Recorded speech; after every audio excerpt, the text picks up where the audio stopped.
लोकसभा निवडणुकीच्या प्रचारासाठी अमित शहांचं आज गुजरातमध्ये रोड शो, तर आसाममध्ये भाजपचे अध्यक्ष जे.पी. नड्डांच्या रॅली. काँग्रेस नेते राहुल गांधींचं केरळमध्ये रोड शो आणि रॅलीज.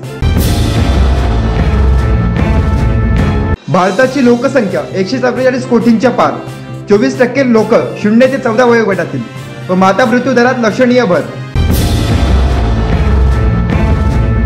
ठाकरे गटाचे नेते संजय राऊत आज अमरावतीच्या दौऱ्यावर. सकाळी 10:30 वाजता हॉटेल ग्रँड महफिलमध्ये पत्रकारांशी साधणार संवाद. लोकसभा निवडणुकीच्या 4थ्या टप्प्यासाठी आज अधिसूचना. महाराष्ट्रातल्या 11 जागांसह देशातील 96 मतदारसंघांमध्ये 13 मेला होणार मतदान. राज्यातील लक्षवेधी जागांवरती आज उमेदवारी अर्ज दाखल होणार.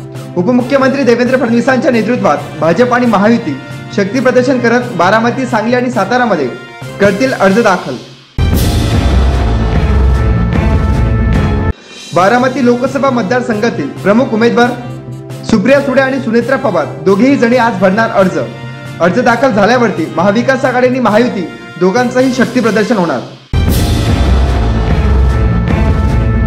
शिरूर लोकसभा मतदारसंघाचे महाविकास आघाडीचे उमेदवार अमोल कोल्हे हे आज आपला उमेदवारी अर्ज दाखल करतील, तर पुण्यातील काँग्रेसचे उमेदवार रवींद्र धंगेकर सुद्धा आज अर्ज दाखल करणार. सोलापूर लोकसभा मतदारसंघातील महाविकास आघाडीचे उमेदवार प्रणिती शिंदे आज आपला उमेदवारी अर्ज भरत आहेत. अर्ज दाखल करण्यापूर्वी नाना पटोले, चंद्रकांत हंडोरे यांच्या उपस्थितीत जोरदार शक्ती प्रदर्शनाचं आयोजन.